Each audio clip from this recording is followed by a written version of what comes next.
we all know the whole world isn't made of people that should be business owners. Right. So if one guy is unsuccessful, can't throw everything out the window and go, that guy wasn't successful. I'd be worried if everybody that I talked to was perfect. I'd go, this is too good to be true. Validation is by far the most important piece of franchising, in my opinion. Now, validation sometimes gets confused with discovery.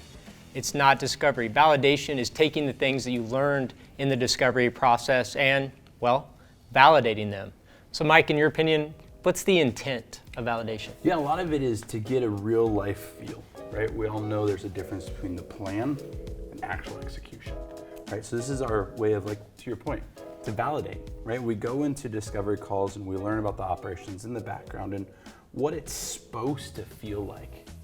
And then you go talk to people doing it every single day and go, so they said I should be able to do this in 10 hours. How long does it take you? They said I should break even in 6 months. How long did it take you? Right? So it's your opportunity to spot check with people boots on the ground. Yeah. Anthony, what are you asking your customers to pay attention to? Well, first off, one of the coolest things about franchising, you said it, is the validation piece. Where else can you go vet out a business and talk to people that are in the trenches doing the exact same thing that you want to be doing, inside this actual business? There's nothing else like that. So that's super important. But as far as what we're asking and what we're trying to get out of them, hey, are you successful? Are you guys growing? Do you feel like you're scaling? Are you happy? Are you going to buy more territories eventually? How's this looking for you? Is the franchisor supporting you in the same way that they thought they were going to support you, right? So those are just some of the starting basics of franchising. But you can go, the opportunities are endless because you can get on multiple validation calls and hear from multiple franchisees. It's not just the top performers. It's not just the brand new franchisees. You get the opportunity to hopefully talk to numerous franchisees and really get a good feel for it. I love questioning why either they're successful or why aren't they successful, and digging in deeper into those types of things. Because what we found, probably more than anything, is we do have fantastic brands that we work with. The difference is the franchisee, right? So who you talk to is important. What you ask is very important. What other thoughts on validation? So, we send out a questionnaire for a lot of our clients to work from.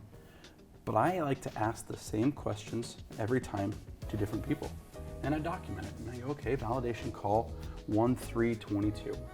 What did that guy say? What was his background? Blah, blah, blah. And you'll start seeing a trend. Anthony, you're a former franchisee. Yep. What did validation mean to you?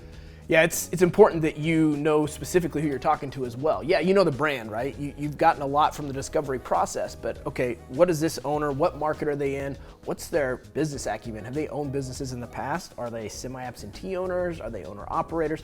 That's an important part of this too. Case-by-case basis, every franchisee, while the franchisor and the brand are the same, every franchisee is in a little bit different situation as well. So don't let one great validation call lean you too far one way versus one not so great validation call lean you to the other way. So make sure you're objective when it comes to those things as well, and know who you're talking to on the validation I think call. also realizing that's part of the overall team. A lot of people think that a relationship as a franchisor franchisee is just those two.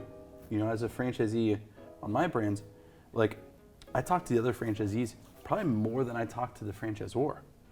So it was very much, this is your full team. Get to know if they are allies. Are they competitors under the same brand, right? Sometimes you're in a land grab, and if I do better than you, then I'm going to take the net. You got to figure out what that culture is. Can I call that guy in a bind, and he's going to help out with employees or collab on marketing?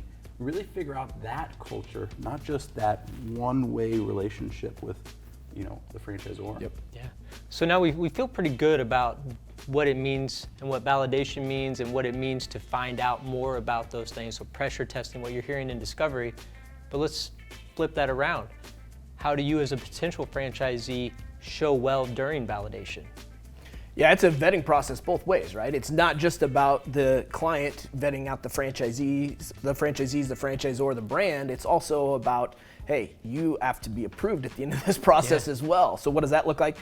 You definitely want to be open and come at it from I like to say an abundant mindset, right? So not just about, hey, how could this business go wrong, but how could this business go right? What are the best franchisees doing? Not scarcity mindset. A lot of them are on Zoom. Be there, be professional, be on camera, like the easy stuff. Sit up straight, good posture, smile, ask good questions, and be open to sharing, right? I think those are super important that people don't always think about, that are kind of basic stuff. Yeah, because even if the franchisor isn't on the call, they're still getting feedback. Sure. Right, when I was a validator for the brand I owned, at the end of it, we'd report back, and I wouldn't say, don't get that guy or whatever, I'd be like, man, that guy was kind of negative, you know? I don't know if he'd be a good fit, that kind of stuff. So it's a culture all the way through. So even if that franchisor is not on there, don't think that that's not getting back to them. And that doesn't mean not ask questions. If I'm the franchisor, I want to know you're doing your due diligence. I want to know you have questions. Now, to your point, don't be negative. Right. But handle objections and go, hey, these are the things I'm worried about. See it as looking for solutions versus looking for a way out. Yep. If you find yourself getting into validation to find an excuse to get out, you should probably just get out. Just save everybody's time, right? Yeah, that's a great point. And I think as you go on to confirmation day eventually, then the brand, the franchisees, the current franchisees, and the founders, the leadership team, they will get to know you as well, right? So you already know going in, they'll already kind of know you and feel really good about you going in, right? So you're already over halfway there, hopefully, right, by that point in time. So that's why validation is so important. Now that we've talked about what validation is and why it's important to you and that you need to show up and validate very well, what about when you have someone in your backyard that you want to validate? Maybe it's that neighboring franchisee and you reach out to them. Is that always the best idea? Yeah, and make up a story. Say you're not from there. Man, the amount of clients that I've had in hot markets that call up and go, man, I'm so excited, I'm gonna be your neighbor. I've done all this market analysis, this is gonna be huge, blah, blah, blah. Great, hangs up the phone. That original franchisee calls corporate and says, hey, I wanna buy those 2 markets. So absolutely talk to that guy. Don't tell him who you are. Well, they'll probably tell you not to buy there because they don't want you treading on their territory. Haven't rained in 6 years, and you know, and it's like, I think this is Seattle. I think we can do gutters here. Yeah. They're gonna steer you away. They are gonna protect theirs, and they should. I would do the same. It's a real thing. They call it NIMBY, right? Yeah, in my backyard. Yeah, it's a real thing. It happens a lot. Yeah. It's a trap. The biggest question that I hear on validation calls that we're on every week, financials. Everyone wants to talk to the FDD financials, but a lot of times on validation calls, they become a little more candid and not as much scripted. But what do we need to know about financials? Yep. Well, first of all, I think understand the difference between FDD numbers and validation numbers. In the FDD, those have to be set. They are regulated by the government. They are very stringent, and corporate or whoever is the developer can only speak to those numbers. So it's kind of restrictive, and that's partly why validation exists. That's your opportunity to ask those real questions of like, what did you make? What did you put through? And a lot of it is understanding the context. And this, I think, is hard for a lot of new business owners or new franchisees, is you realize to pay the least in taxes, you want to profit the least, right? So they're like, oh, yeah, I made 10 grand last year. And you're like, oh my God, the FDD says this. What you don't ask is, how much did you take through payroll? Sure. Did you put you and your wife's vehicles through there? Oh, your vacation every time? Like, there are so many things that you can put through there that's within tax code that are advantages of owning a business, which you should take advantage of. Talk to your CPA. But it's very, very important to understand what they're putting through so you can get a real number and say, okay, well, does that include your vehicles? Okay, that's another X. Does that include, you know, your home office? X. You know, all those kind of things, and get a real picture of what this guy's actually making money on. And everybody's situation is different. It's always case by case. Everybody's background is different. Everybody's family situation is different. So that's why you want to validate numerous owners, right? That's why you take everything with a grain of salt and make sure, okay, this owner said this owner's a little bit different, and this owner's a little bit different as well. How much time are they putting into the business, right? Are they working 40, 50, 60 hours a week, or are they truly semi-absentee owners? And that may affect how they're paying themselves as well.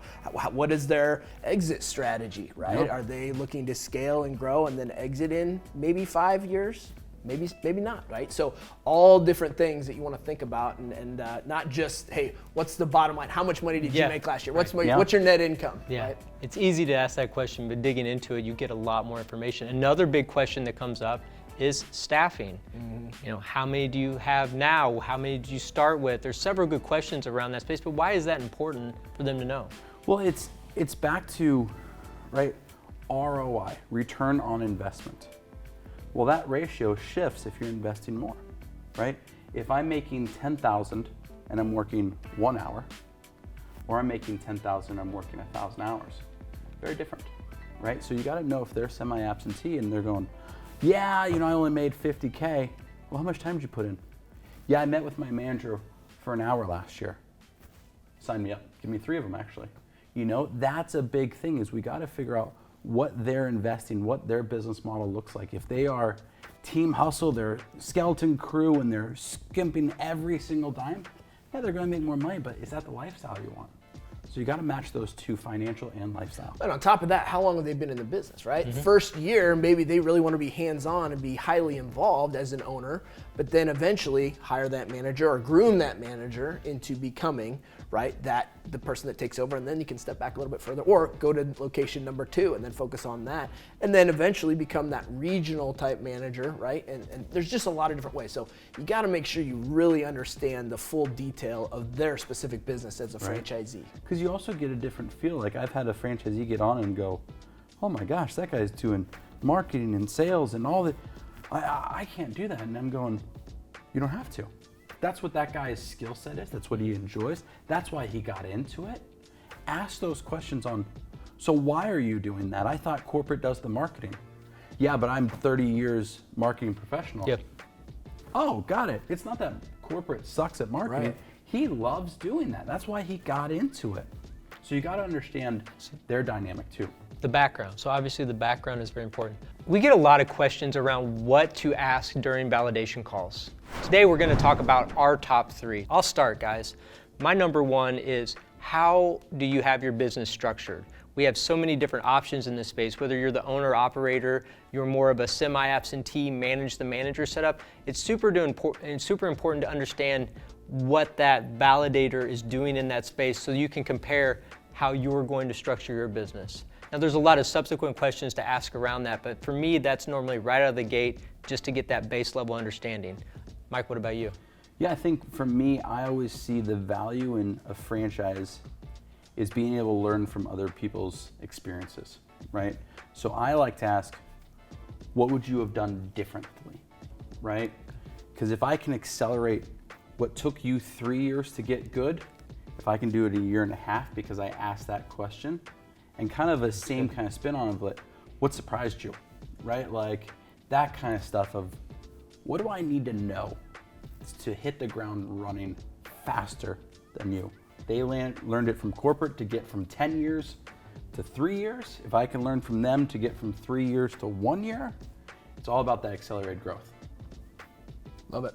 Yeah, my absolute favorite question to have my clients ask when they hop on validation and leadership calls is, hey, do you feel supported from the franchisor? Because at the end of the day, the whole reason they're probably getting into this is, hey, it's a business in a box. Systems, processes, a playbook to follow, right? That comes from the franchisor.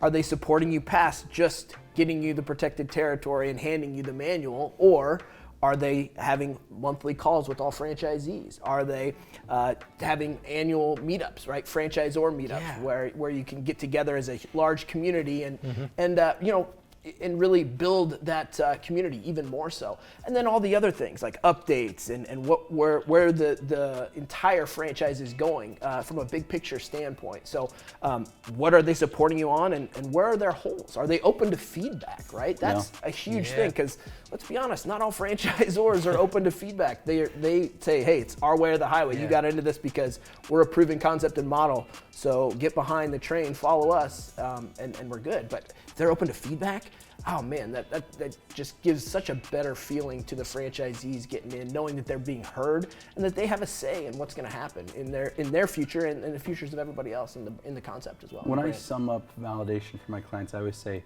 this is the opportunity to not be rude, but don't be shy. Sure. Right? Don't be negative, don't poke holes, but ask. Ask those questions, dig in.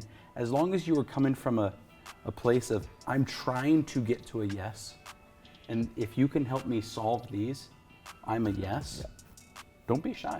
Don't get on 6 and go, and never get your question out, because there's 18 other people in those calls, right? If there weren't 18 other people in those calls, we probably didn't do our best job to find you the rest brand. So you gotta be bold, you gotta be memorable, you gotta get in there, and you gotta ask your questions. Yeah. So don't be rude, don't be shy. Those are just a few different areas that we focus on validation. You want to learn more? Click the link below.